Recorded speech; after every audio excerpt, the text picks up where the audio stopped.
Welcome to our channel spoken English mantras. मैं हूं अभिषेक जैन और आज हम आगे बढ़ाने वाले हैं अपनी ट्रांसलेशन की सीरीज को।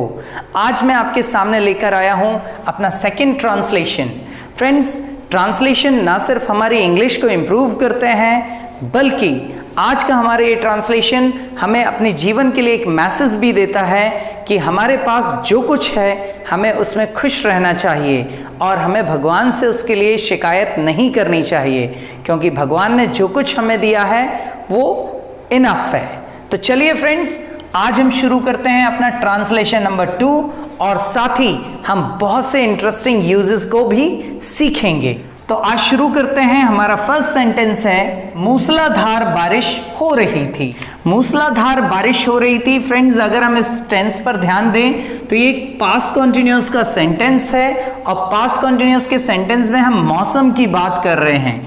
जब भी हम कभी मौसम की बात करते हैं तो सेंटेंस का सब्जेक्ट हमेशा हमारा होता है इट। तो यहां पर हम सेंटेंस का सब्जेक्ट रखेंगे इट और पास्ट कंटिन्यूअस की हेल्पिंग वर्ब होगी यूज यहां पर वाज, क्योंकि इट एक सिंगुलर सब्जेक्ट है और इसलिए वाज हेल्पिंग वर्ब का यूज करेंगे। फिर आएगा हमारा वर्ब का आईएनजी फॉर्म जो होगा बारिश होना, रेनिंग। एंड अब हमारे पास है मूसलाधार। ये एक वर्ड है और इसके लिए हम यूज करेंगे एक फ्रेज जो होता है it was raining cats and dogs। तो फ्रेंड्स, इस तरह से हमारा फर्स्ट सेंटेंस बनेगा it was raining cats and dogs. मैं यहां पर बता दूं कि मूसलाधार शब्द जो है, ये मूसलाधार शब्द यूज किया जाता है भारी बारिश के लिए। हम यहां लिख सकते थे भारी बारिश हो रही थी या मूसलाधार बारिश हो रही थी। It was raining cats and dogs. तो इस तरह से फ्रेंड्स ये हमारा फर्स्ट सेंटेंस कंप्लीट हो गया। अब हम आते हैं सेकंड सेंटेंस पर। राहुल को कहीं जाना था। राहुल एक लड़का है, वहां बारिश हो रही थी जहां भी वो रहता था और उसको कहीं जाना था। अब यहां पर देखिए, इस सेंटेंस को जब हम ट्रांसलेट करेंगे तो यहां पर हम पहचान है हमारे पास ना था। ये भी एक बहुत इंटरेस्टिंग यूज है। जब भी इस तरह के सेंटेंस आते हैं ना था वाले या ना है, नी है, ने है, ना था, नी थी, ने थे, तो हम हमेशा ही कहीं ना कहीं अपनी मन की बात को बताना चाह रहे हैं और इसके लिए हम इंग्लिश में यूज करते हैं ना था के लिए हैड टू या फिर वॉज टू। तो यहां इस सेंटेंस में देखेंगे हमारा सब्जेक्ट है राहुल, बिकॉज उसे कहीं जाना है, ठीक है ना, तो करने वाला, काम करने वाला है राहुल। और फिर इसके बाद ना था के लिए हम यहां पर यूज करने वाले हैं आज was to। यहां पर अगर हम चाहें तो हम had to का भी यूज कर सकते हैं। राहुल was to या राहुल had to। फिर इसके बाद हमें वर्ब का फर्स्ट फॉर्म चाहिए है जो है go, जाना। Rahul was to go and फिर इसके बाद हमारे पास आएगा कहीं। कहीं के लिए हम लिखेंगे somewhere। और इस तरह से हमारा ये सेकेंड सेंटेंस ट्रांसलेट होता है Rahul was to go somewhere. फिर इसके बाद फ्रेंड्स हमारे पास आता है थर्ड वन सेंटेंस, पर उसके पास जूते ना थे। पर ये एक हमारे पास कंजक्शन है और इसके लिए हम यूज करेंगे बट। उसके पास जूते ना थे या उसके पास जूते नहीं थे, यानी कि उसके अधिकार में जूते नहीं थे। तो जब भी हम अधिकार बताते हैं तो मैंने अपने प्रीवियस ट्रांसलेशन में भी बताया था कि अधिकार बताने के लिए हम टू हैव वर्ब का यूज करते हैं और टू हैव वर्ब के सेंटेंस को हम प्रेजेंट इंडेफिनिट, पास्ट इंडेफिनिट या फ्यूचर इंडेफिनिट से ट्रांसलेट करते हैं। चूंकि यहां बात पास्ट की हो रही है इसलिए हम इस सेंटेंस को पास्ट इंडेफिनिट से ट्रांसलेट करेंगे। यहां पर हमारे पास सब्जेक्ट होगा उसके। उसके के लिए हम यूज करेंगे यहां पर ही और फिर पास्ट इंडेफिनिट यूज करना है तो हेल्पिंग वर्ब यूज होगी नेगेटिव सेंटेंस में डिड और ना थे या नहीं थे के लिए नॉट, तो ही डिड नॉट। और पास्ट शब्द के लिए यूज करेंगे हम मेन वर्ब का फर्स्ट फॉर्म जो होगा हमारे पास हैव। तो ही डिड नॉट हैव और उसके बाद हमारा ऑब्जेक्ट आएगा जूते, तो इसके लिए हो जाएगा शूज। सेंटेंस होगा but he did not have shoes. Friends, यहां पर जहां मैंने पास्ट इंडेफिनिट टेंस का यूज किया है, यहां पर अगर हम चाहें तो ही डिड नॉट हैव की जगह हम इस सेंटेंस को इस तरह से भी बना सकते हैं, ही हैड नो शूज। ठीक है, दोनों तरह से सेंटेंस को यूज कर सकते हैं, अधिकार बताने की बात बताई गई है। फिर इसके बाद हमारे पास जो अगला सेंटेंस है, ये बहुत ही इंटरेस्टिंग सेंटेंस है। चारों तरफ कीचड़ ही कीचड़ था। चारों तरफ कीचड़ ही कीचड़ था। जब भी इस तरह के सेंटेंस में आप वर्ड्स देखते हैं तो इनको हमेशा के लिए आज आप सीख लीजिए किस तरह से हम सेंटेंस को ट्रांसलेट करते हैं। सबसे पहली बात, ये एक पास्ट का सेंटेंस है क्योंकि इसमें था है। सेकेंड वन थिंग, इसमें हमें सब्जेक्ट कहीं नहीं दिख रहा है, और जब सब्जेक्ट नहीं होता है सेंटेंस में तो हम वहां एक इंट्रोडक्टरी सब्जेक्ट का यूज करते हैं और वो होता है देयर। तो यहां हमारा सब्जेक्ट होगा देयर, और इसके बाद हमारे पास था लिखा हुआ है, इसलिए हम एक टू बी वर्ब का यूज करेंगे हम यहां, जो होता है वॉज। तो ये हो जाएगा देयर वॉज। अब कीचड़ ही कीचड़ था, कीचड़ ही कीचड़ था मतलब कीचड़ के सिवाय कुछ नहीं था, कीचड़ के अलावा कुछ नहीं था। तो यहां पर हम एक स्पेसिफिक यूज करेंगे, there was nothing but. There was nothing मतलब इससे आप समझिए देयर वॉज नथिंग, वहां कुछ नहीं था। किसके अलावा? कीचड़ के अलावा। तो यहां there was nothing but mud. तो इस तरह से हमारा ये सेंटेंस बनेगा, चारों तरफ कीचड़ ही कीचड़ था, there was nothing but mud, और इसके बाद चारों तरफ, तो इसके लिए हम इंग्लिश लिखेंगे ऑल अराउंड, और इस तरह से हमारा सेंटेंस कंप्लीट हो जाएगा, there was nothing but mud all around. तो होप सो फ्रेंड्स ये सेंटेंस आपको पसंद आया होगा, ये यूज आपको पसंद आया होगा। अब हम अपना अगला सेंटेंस देखते हैं। वह बहुत परेशान था। वह बहुत परेशान था एक सिंपल सा सेंटेंस है, टू बी वर्ब का सेंटेंस है, इसमें कोई वर्ब नहीं है। तो यहां पर हमारा सब्जेक्ट हो जाएगा ही, और ही के साथ पास्ट की बात कर रहे हैं हम। देखिए था लगा हुआ है, पास्ट की बात हो रही है, तो ही के साथ वॉज यूज किया, और परेशान, बहुत परेशान, तो बहुत परेशान के लिए यूज हम करेंगे ही वॉज वेरी अपसेट। तो परेशान शब्द के लिए हम यहां अपसेट वर्ड का यूज करेंगे, और इस तरह से हमारा ये सेंटेंस हो गया, वह बहुत परेशान था, ही वॉज वेरी अपसेट। अब इसके बाद इसलिए सो वह ईश्वर से शिकायत करने मंदिर गया। चूंकि वह बहुत परेशान था इसलिए वह ईश्वर से शिकायत करने मंदिर गया। तो चलिए देखते हैं कौन सा टेंस है ये। आ की मात्रा पर खत्म है, पुरानी बात है, तो मतलब ये है हमारा पास्ट इंडेफिनिट का sentence.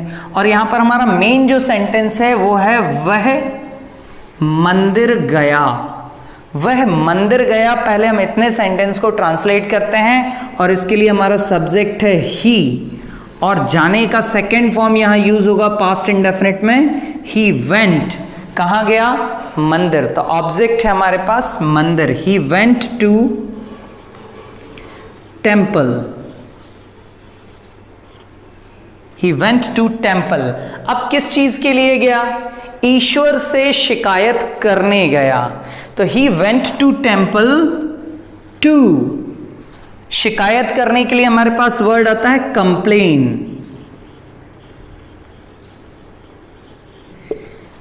He went to temple to complain to, किससे कंप्लेन की उसने? गॉड से। तो कंप्लेन टू गॉड, और इस तरह से हमारे ये सेंटेंस भी तैयार हो गया। और ये हो गया वह ईश्वर से शिकायत करने मंदिर गया, he went to temple to complain to God. और फिर इसके बाद हमारा नेक्स्ट सेंटेंस आने वाला है, मंदिर की सीढ़ियां चढ़ते चढ़ते उसने एक नौजवान को देखा।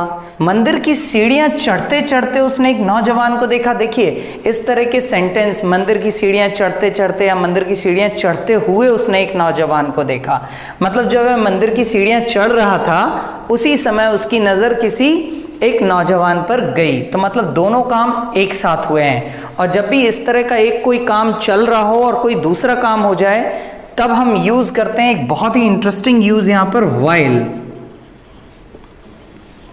तो यहां पर हम यूज करेंगे व्हाइल क्लाइंबिंग, चढ़ते चढ़ते। जब भी ये डबल वर्ड्स वाले इस तरह के वर्ड आएंगे तो उसके लिए होगा क्लाइंबिंग, यहां पर चढ़ने के लिए। While climbing the stairs of, मंदिर की सीढ़ियां, तो स्टेयर्स ऑफ द टेम्पल।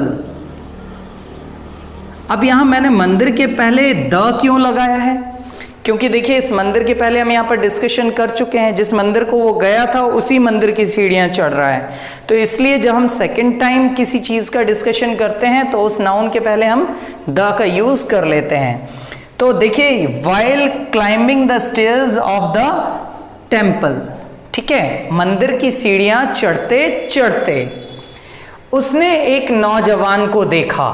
उसने एक नौजवान को देखा, यह है सेंटेंस हमारा पास्ट इंडेफिनिट का, और इसकी इंग्लिश होगी, सब्जेक्ट होगा ही और वर्ब का सेकेंड फॉर्म देखना, सॉ। ही सॉ, एक नौजवान, a young man. He saw a young man. तो इस तरह से हमारा ये सेंटेंस हो जाएगा, while climbing the stairs of the temple he saw a young man। फिर इसके बाद हम नेक्स्ट अपना टेंस सेंटेंस देखते हैं, जिसके पैर नहीं थे। फ्रेंड्स यहां पर देखिए एक बड़ा ही इंटरेस्टिंग ये यूज आया हमारे पास, जिसके पैर नहीं थे। यहां पर हम देखेंगे कि हमारे पास वर्ड है जिसके पैर नहीं थे। तो पैर किसके नहीं थे? देखिए यहां पर हम जिसके बारे में बात कर रहे हैं वो है ये नौजवान। यहां पर जिसके शब्द एक रिलेटिव प्रोनाउन है, और रिलेटिव प्रोनाउन का यूज करते हैं हम दो सेंटेंसेस को कनेक्ट करने के लिए, जब हम किसी व्यक्ति और उसके किसी काम से संबंध बताते हैं। इनको हम संबंधवाचक सर्वनाम भी बोलते हैं हिंदी में। तो यहां जिसके शब्द यूज किया गया है इस नौजवान के लिए। नौजवान मतलब एक इंसान, और इंसान के लिए हम यूज करते हैं जो रिलेटिव प्रोनाउन वो होता है हु। तो यहां जिसके के लिए हम यूज करेंगे हु, और नहीं थे। यहां पर भी देखिए थे की बात हो रही है, मतलब पास्ट की बात हो रही है। और पास्ट में हम क्या बता रहे हैं? जिसके पैर नहीं थे, मतलब जिसके पास पैर नहीं थे। फिर वही बात अधिकार की आती है। ये भी सेंटेंस हम पास्ट इंडेफिनिट से ट्रांसलेट करेंगे। सब्जेक्ट का काम और रिलेटिव प्रोनाउन का काम करेगा हमारे पास जिसके हु। डिड हेल्पिंग वर्ब आएगी, चूंकि पास्ट इंडेफिनिट में सेंटेंस को बना रहे हैं। हु डिड, और नहीं तो नॉट आ जाएगा। वर्ब का फर्स्ट फॉर्म यूज होता है पास्ट इंडेफिनिट नेगेटिव में हैव, और पैर ऑब्जेक्ट हो जाएगा लेग्स। तो इस तरह से सेंटेंस हो जाएगा हमारे पास, while climbing the stairs of the temple he saw a young man who did not have legs। यहां पर भी आप did not have की जगह कर सकते थे who had no legs। इस तरह से भी आप इस सेंटेंस को ट्रांसलेट कर सकते हैं। चलिए फिर हमारे पास अगला सेंटेंस आता है, उसे देखकर। सी, उसे देखकर। ये मैं अपने पिछले ट्रांसलेशन में भी बता चुका हूं कि जब हमारे पास वर्ब के साथ कर शब्द लगकर आता है तो उसके लिए हम वर्ब आईएनजी का यूज करते हैं, और उसे देखकर के लिए हमारी इंग्लिश बनेगी सीइंग हिम। सीइंग हिम, वह अपनी शिकायत भूल गया। पास्ट इंडेफिनिट का सेंटेंस है, वह अपनी शिकायत भूल गया। तो देखिए यहां पर क्या होगी इसकी इंग्लिश, सब्जेक्ट हो जाएगा वह के लिए ही, और फिर आएगा हमारे पास वर्ब का सेकंड फॉर्म फॉरगॉट। ही फॉरगॉट। अब अपनी शिकायत, बड़ा ही इंटरेस्टिंग वर्ड होता है ये अपना। इसकी बहुत से स्टूडेंट्स इसमें बहुत सारी गलतियां करते हैं, और अक्सर अपना की इंग्लिश आर मान लिया जाता है, लेकिन ऐसा नहीं है। अपना की इंग्लिश हम हमेशा सब्जेक्ट को देखकर ट्रांसलेट करते हैं। हमारा सब्जेक्ट है ही, तो यहाँ अपना की इंग्लिश होगी हिज। जो भी सब्जेक्ट होता है उसी का पजेसिव केस ऑफ प्रोनाउन हमारा जो बनता है वो होता है एक अपना की इंग्लिश। तो यहां पर होगा ही फॉरगॉट हिज कंप्लेंट। एक नाउन चाहिए हमें यहां पर, और इस तरह से हो जाएगा seeing him he forgot his complaint. और एंड उसने भगवान को धन्यवाद कहा कि भगवान ने उसे बहुत कुछ दिया है। यह हमारा लास्ट सेंटेंस है, और इस सेंटेंस को अगर हम ध्यान से देखेंगे तो ये एक इनडायरेक्ट नरेशन का सेंटेंस है। इस इनडायरेक्ट नरेशन के सेंटेंस में उसने भगवान को धन्यवाद कहा, एक ये सेंटेंस हो गया हमारे पास। फिर इसके बाद की जो एक कनेक्टर है इनडायरेक्ट नरेशंस को जोड़ने के लिए, और भगवान ने उसे बहुत कुछ दिया है। ये एक प्रेजेंट परफेक्ट का सेंटेंस है। ठीक है, अब देखिए इसमें ट्रांसलेशन को हम किस तरह से करते हैं। उसने भगवान को धन्यवाद कहा, ये तो बेसिकली पास्ट इंडेफिनिट का सेंटेंस है। आ की मात्रा पर यह सेंटेंस फिनिश हुआ है, तो यहां पर हो जाएगा ही थैंक्ड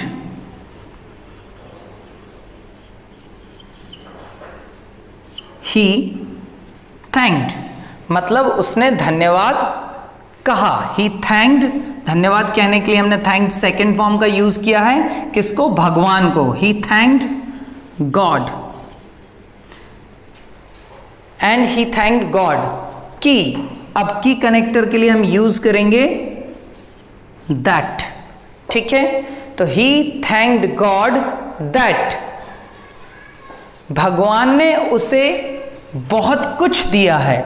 भगवान ने उसे बहुत कुछ दिया है फ्रेंड्स, ये प्रेजेंट परफेक्ट का सेंटेंस है, तो डेफिनेट सी बात है इसको प्रेजेंट परफेक्ट में ट्रांसलेट होना चाहिए। लेकिन जब भी हम इनडायरेक्ट नरेशन में किसी प्रेजेंट परफेक्ट के सेंटेंस को ट्रांसलेट करते हैं तो वो पास्ट परफेक्ट में ट्रांसलेट होता है, और इसलिए इस प्रेजेंट परफेक्ट के सेंटेंस को हम पास्ट परफेक्ट में ट्रांसलेट करेंगे। भगवान ने उसे बहुत कुछ दिया है, तो सब्जेक्ट हो जाएगा भगवान, गॉड। ठीक है, और फिर पास्ट परफेक्ट सेंटेंस है तो यहां पर हमारे पास हेल्पिंग वर्ब आएगी had, God had, and verb का थर्ड फॉर्म होगा दिया है, गिवन, एंड ऑब्जेक्ट उसे, गिवन हिम, और बहुत कुछ, तो इसके लिए हो जाएगा अ लॉट। और इस तरह से हमारा ये फॉर्मेशन ट्रांसलेट हो जाएगा, इस तरह से हमारा ये सेंटेंस ट्रांसलेट हो जाएगा। And he thanked God that God had given him a lot. तो फ्रेंड्स, इस तरह से राहुल का मन परिवर्तित हो गया और उसने भगवान से जो उसकी शिकायत थी कि उसके पास कुछ नहीं है, तो उसकी वो शिकायत भी दूर हो गई जब उसने एक अपाहिज व्यक्ति को देखा। तो होप सो आपने इस स्टोरी को एंजॉय किया होगा, ये ट्रांसलेशन आपको अच्छे से समझ में आ गया होगा। अगर आपको हमारा ये वीडियो पसंद आया हो तो इस वीडियो को लाइक करें, शेयर करें, और हमारे चैनल को सब्सक्राइब करना ना भूलें, ताकि आपको आगे आने वाले इंटरेस्टिंग वीडियोस का नोटिफिकेशन तुरंत मिल सके।